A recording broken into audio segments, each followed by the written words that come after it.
Today we're going full Italian red with the Alfa Romeo Junior.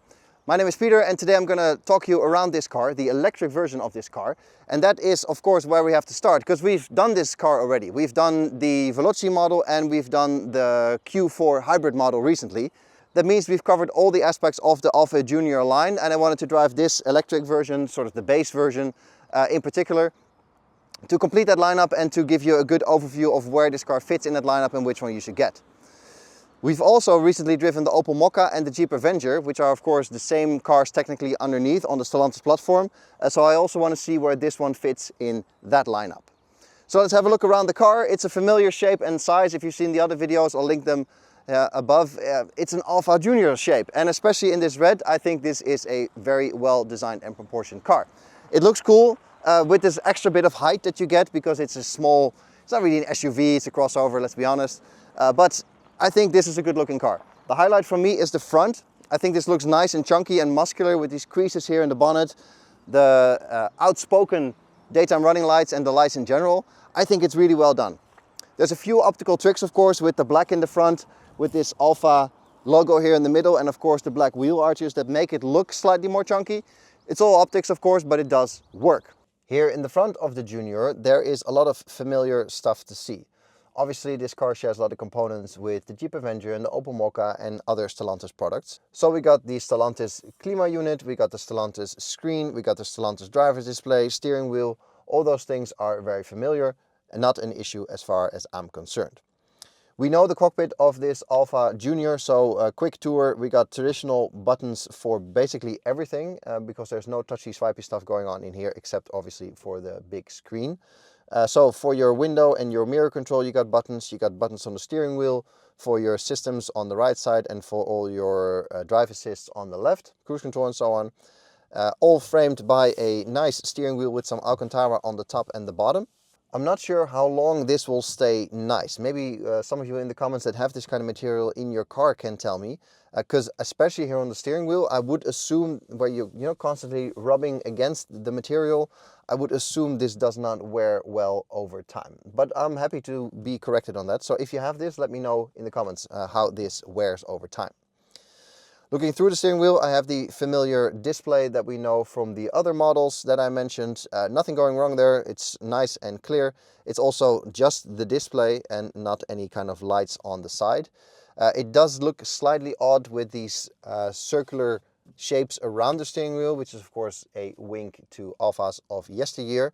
And then have the square shape of the display inside. That's not too pretty. That could have been done slightly nicer. But the display itself works fine. You can put anything on there, from your navigation to your state of charge and your power measurement and all those things. So that's all fine. And in between you got some traditional stalks for your wipers and your blinkers and so on. All is well there. In the middle we have the familiar Stellantis screen.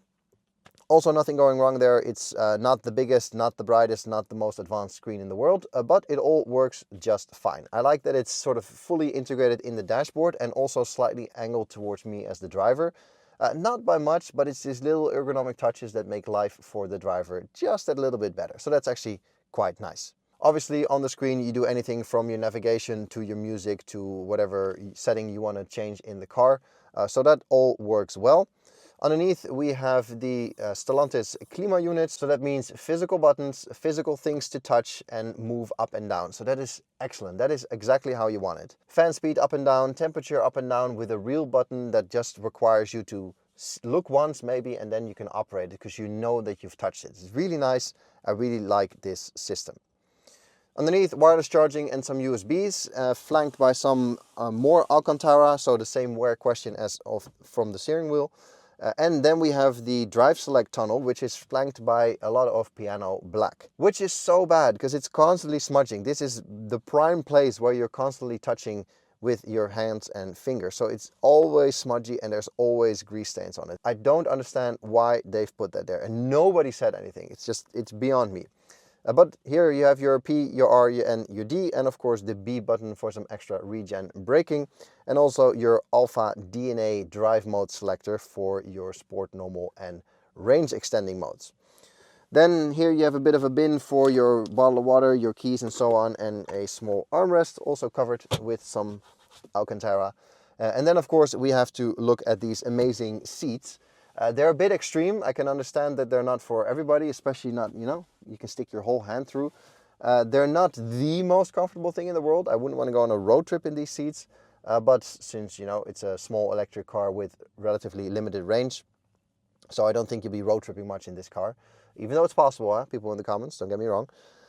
So they're a bit extreme, but they do look cool. And I think if you're into that whole Alfa feel, then, you know, with the stitching on the headrest and the name in it and all that stuff, it is kind of nice. And they are relatively supportive and sort of comfortable as long as you don't sit in them too long.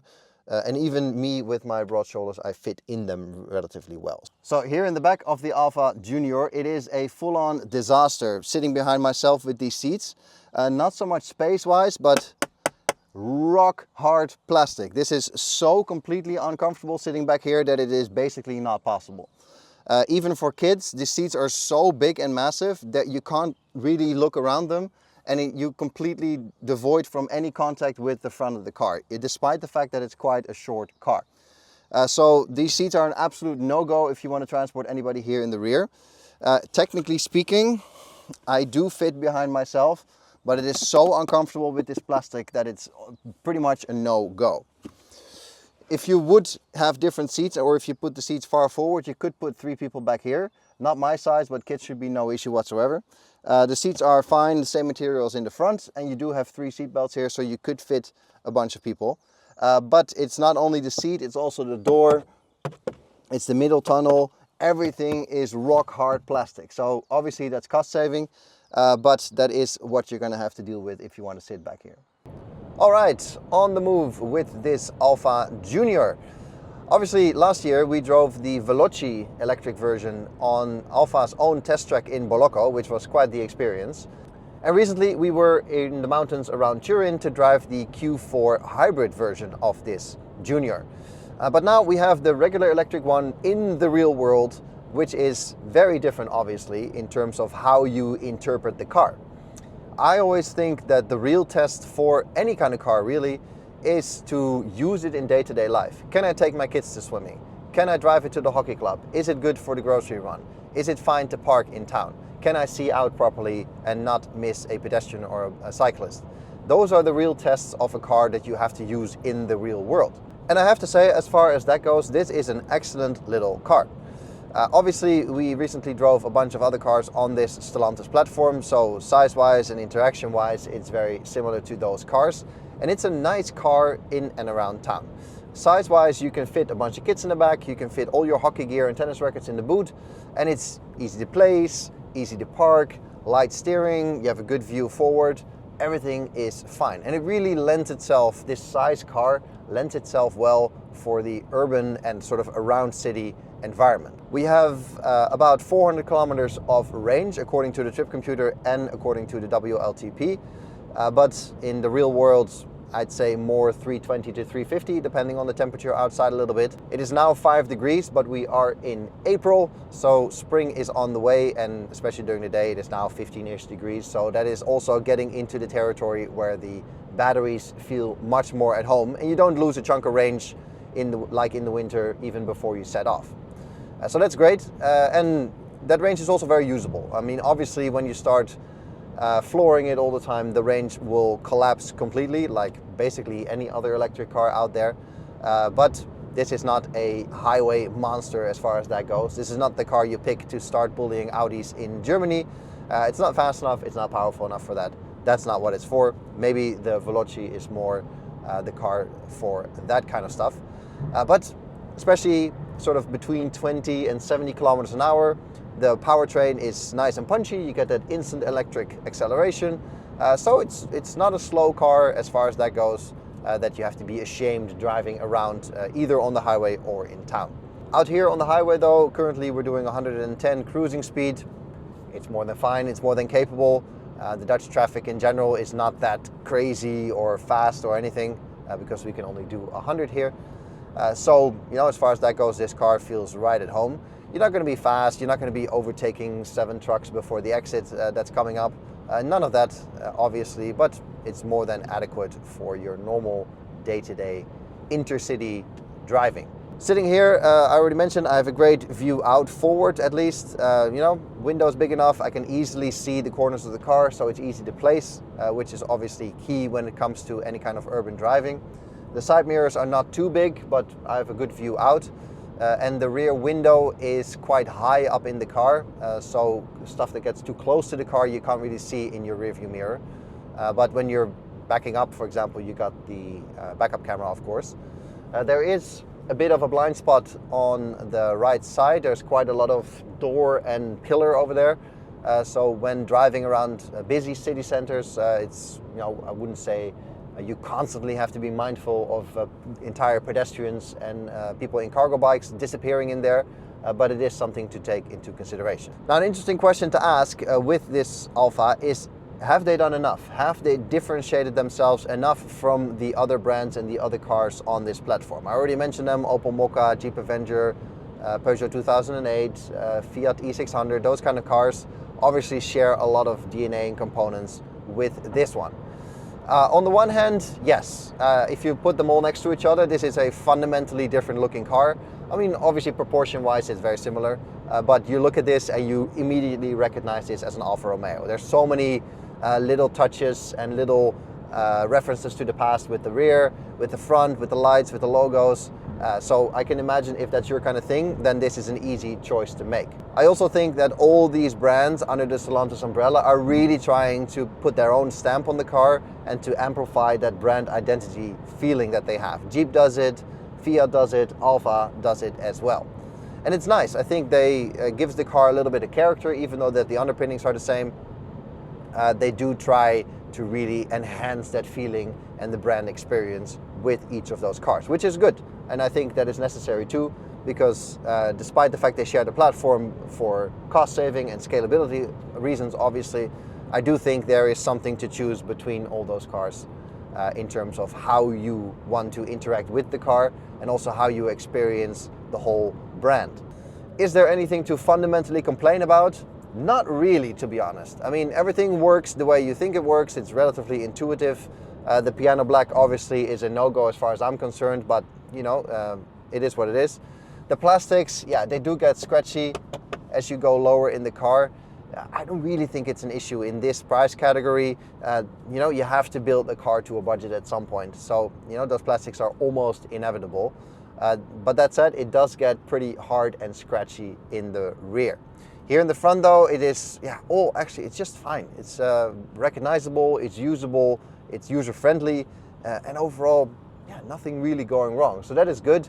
That is exactly what you want from this kind of car. That said, there's also no big wow factor here. Nothing that blows you away or makes you sort of impressed every time that you use it. It's all round, just all fine. So now that we've driven all the Alfa Romeo Juniors, where do we place this electric version? Well, on the one end of the spectrum, we have the Veloci, which is the crazy high-performance, high-horsepower one with a lot of extra hardware that I think has no real application in the real world, but does really come to light on a circuit. So if that's something you want to do, then the Veloci is for you, but it is very expensive, and this electric regular version is a lot cheaper and has a lot more real-world applications. Less horsepower, more range, more drivability, and so on. So I think if this is a car that you're going to drive on the track, the Veloci, and you can afford it of course, the Veloci is for you. But for everybody else, this electric version is the one to go for. If this is your secondary vehicle, I think the electric one is a good choice. If it's your primary vehicle, or if you don't have any charging options in and around your house, then the hybrid version is certainly a good choice too. I wouldn't go for the Q4 four-wheel drive version, because that also doesn't really help that much in the real world. Unless you want to spec the normal version up, then that Q4 version does come with a lot of extras standard. So you have to see where you land price-wise, and you might want to take the four-wheel drive as a bonus. If we look at the Jeep Avenger, the Opel Mokka, and this Alfa Romeo, obviously there's a lot to choose there. Personally, for me, the Jeep is not the one. The Opel has more of that German DNA in it, where they really try to make the car more functional, simpler to use, and so on, without making too much fuss about it. That's more for me. Although that said, I think on the outside, this Alfa Romeo Junior, especially in this red color, looks the best of the trio. So there you have it. That's the lineup of the Junior and the lineup in the Stelantis group as far as that goes. Hope you enjoyed it. Give it a thumbs up if you like this video, and a sub to the channel is always appreciated, of course. There's a lot more videos to come this summer, so I can certainly recommend subscribing, not missing any of those updates. For now, thank you very much for watching, and I'll catch you guys in the next one. Cheers!